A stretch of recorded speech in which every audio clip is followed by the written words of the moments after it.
eventual mandates anyway, as I read it. And I hope you'll invite her to come here and explain to you exactly the details of her plan. I'm sure that she can give you a far more detailed explanation than I can. But it's a fundamental difference in philosophy between what I feel is a conservative view, and that is that government is the last resort, not the first resort. And that government is not the answer to our problems, whether they be health care or whether they be any other, a myriad of other challenges that we face.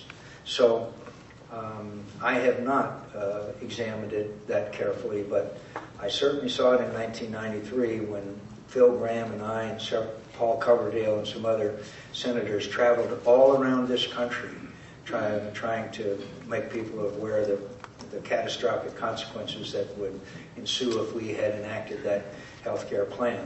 You might remember, if you remember ancient history, it started off with quite a bang with a lot of support from big business.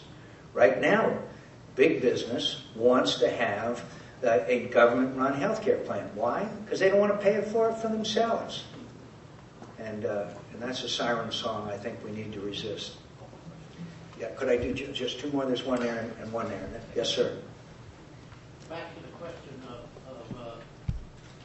what was said about preventive medicine. Many insurance companies will not pay for examinations that are all to keep you healthy. That's one of the big problems. Instead of having just when you get sick, you want to be able to go into businesses and everything to keep you healthy. That's one of the big problems. Well, sir, I would just say, under my plan, you would be, if you can't find a health care plan that pays for that in Iowa, then maybe you can in Arizona, because you'll have access to health insurance plans all over this country. And I think that that's very important. And I want to emphasize just one other aspect of what my proposal is here. Right now, someone gets sick, they call up their doctor, and the doctor says, I can't see you till next week. So what do? They go to the emergency room. And of course, then we see the most least effective and least cost conscious treatment is in the emergency room. Well, if Walmart or somebody wants to set up a clinic and you're not feeling well and your doctor can't see you and it's a bad cold and you want to go to this clinic and walk in and get treatment and walk out, that's fine with me. Community health centers work. Community health centers work. We should be spending a lot more time on them as well.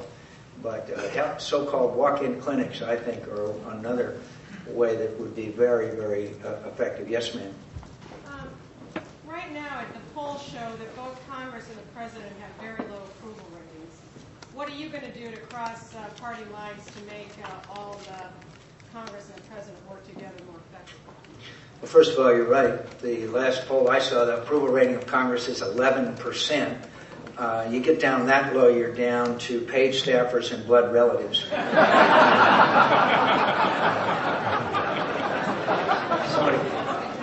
Somebody asked me, who are that 11% that approve? I said, it's easy. It's people that live in caves.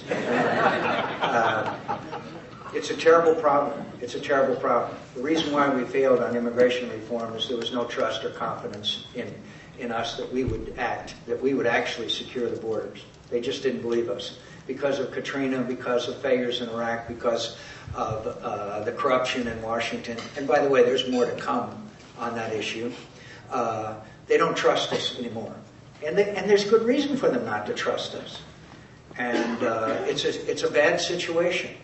I've never seen it worse. In the years that I've tried to do the Lord's work in the city of Satan, I have never seen it as bad as it is today. And we spent last week in the United States Senate. Should we have been debating this issue? No, we spent a few days beating up on Rush Limbaugh. That's a very effective use of your tax dollars. But look, the point is that we got to do the hard things. And the first step is to get rid of the wasteful, unnecessary, disgraceful spending practices. We spent $3 million of your tax dollars to study the DNA of bears in Montana. I don't know if that was a paternity issue or a criminal issue.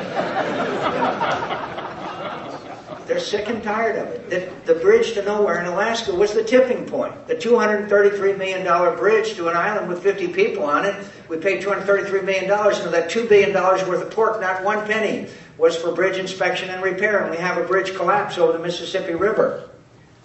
We're talking about serious stuff now. We're not talking about DNA of bears.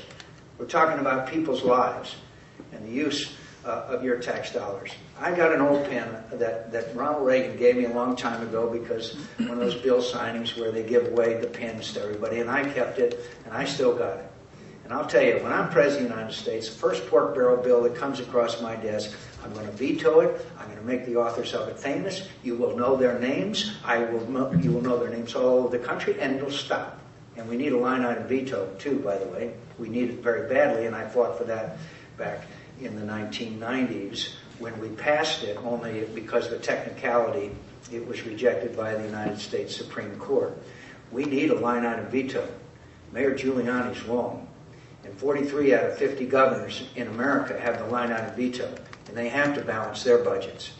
And we need it for the President of the United States. But it's the bully pulpit. You know, brief anecdote. I've stolen a lot of lines from Ronald Reagan. One that he used to use was, Congress spends money like a drunken sailor.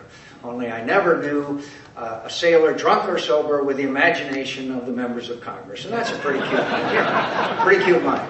I'm not making this up. About 5 months ago, I got an email from a guy. I'm not making this up. He said, as a former drunken sailor, I resent being compared to members of Congress. Thank you all very much.